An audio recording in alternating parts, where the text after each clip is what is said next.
경부선 철로에서 작업자 7명이 무궁화 호 열차에 치인 건 어제 오전 10시 50분쯤. 최근 수해 이후 선로 구조물 등을 점검하려고 나섰던 건데 2명이 숨지고 5명이 다쳐 치료를 받고 있습니다. 경찰은 형사기동대 등 34명으로 수사 전담팀을 구성해 현장 합동감식과 함께 인근 CCTV와 열차 블랙박스를 확보하는 등 사고 경위를 파악하는 데 주력하고 있습니다. 피해자 가운데 한 명인 코레일 직원이 열차 감지 앱이 설치된 작업용 휴대전화도 갖고 있었지만 사고를 피하지 못했는데 도보로 이동 중인 상황이고 열차는 뒤에서 오는 중 그렇게 발생한 사고로 저희들은 파악하고 있습니다. 전기차라 가지고 소리가 별로 안 난다고 들었습니다. 그래가지고 피해자분들이 인지를 잘 하지 못했나. 현장 안전관리 대책이 제대로 적용되지 않았는지, 대피 신호 체계에 문제가 있었는지 등을 중점적으로 확인할 계획입니다. 수사 전담팀을 구성한 고용노동부도 산업안전보건법, 중대재해처벌법 위반 여부 등을 따져보고 특별 근로감독도 시행하기로 했습니다. 안전한 일터를 위해 나름 백방으로 노력했습니다만은 어제 철도 사고를 막지 못해 국민들께 너무 송구합니다. 제가 너무 부족했다고 생각합니다. 철도노조는 성명을 내고 사고마다 땜질식 처방에 머무르다 보니 비슷한 사고가 반복되고 있다며 총체적인 안전점검을 촉구했습니다. SBS 김덕현입니다.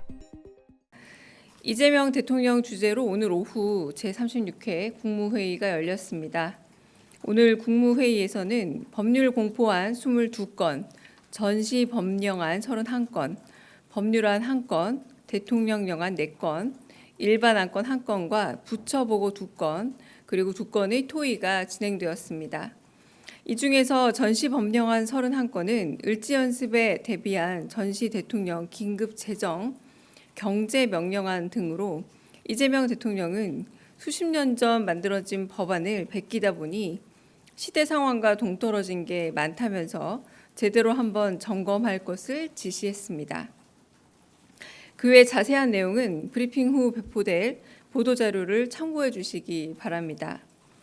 비공개로 진행된 국무회의의 부처 보고는 고용노동부가 마련한 중대재해 감축을 위한 조치 대응과 국토부가 마련한 건설 중대재해 대응 방안이었습니다. 먼저 중대재해 감축을 위한 조치 대응에 대해 이 대통령은 대형 건설사들이 중대재해 처벌법으로 처벌받은 사례가 단 한 건도 없다면서 기업들이 안전비용을 꼭 확보할 수 있게 과징금 제도 도입을 검토하라고 지시하면서 원청의 책임을 강화하는 내용이 꼭 들어가야 한다 강조했습니다. 건설 중대재해 대응 방안을 보고받은 이 대통령은 반복적인 산업재해를 원천적으로 막으려면 정말 강한 제재가 필요하다면서 입찰 자격 제한을 영구 박탈하는 방안과 금융 제재 그리고 안전관리가 미비한 사업장을 신고할 경우 파격적인 포상금을 지급하는 방안도 검토하라고 언급했습니다. 이어 상설특별위원회와 같은 전담 조직을 만들어 상시적인 감시와 관리 그리고 연구를 지시하면서 고용노동부 장관을 향해 직을 걸 각오를 해달라 거듭 강조했습니다. 한편 중소기업의 기술 탈취 근절 방안에 대해 보고를 받고 아예 기술을 훔칠 생각이 들지 않을 정도로 기술 탈취에 대해 엄벌을 해야 한다면서 그 방안을 고안할 것을 주문했습니다.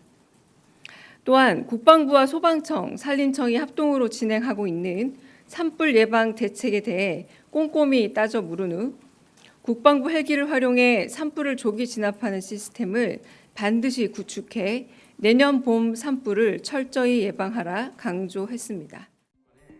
이재명 대통령은 산업재해 근절을 위해 보다 실질적인 대책을 강조했습니다. 비용을 아끼기 위해서 안전조치를 안 하는 것은 바보짓이다 라는 생각이 들게 하면 되는 거죠. 그게 더 손해가 되게 하면 되는 겁니다. 정부가 본격적으로 검토하는 방안은 강력한 경제적 제재입니다. 먼저 안전과 보건 조치를 제대로 하지 않으면 과태료를 매기고 노동자가 다수 또는 반복적으로 사망할 경우 과징금까지 부과하도록 법 개정을 추진하기로 했습니다. 현재도 벌금이 있지만 평균 벌금액이 120만 원 수준인데다 형 확정까지 시간도 오래 걸려 실효성이 크지 않다는 판단에 따른 겁니다. 인허가 취소 요건도 손보기로 했습니다. 산업안전보건법상 현행 동시 2명 이상 사망인 영업정지와 입찰 제한 요청 대상을 연간 다수 사망으로 확대한다는 겁니다. 포스코 ENC의 경우 올해 4건의 사고에서 각각 1명이 숨져 현재 도 아래선 제재 대상에 포함되지 않기 때문입니다.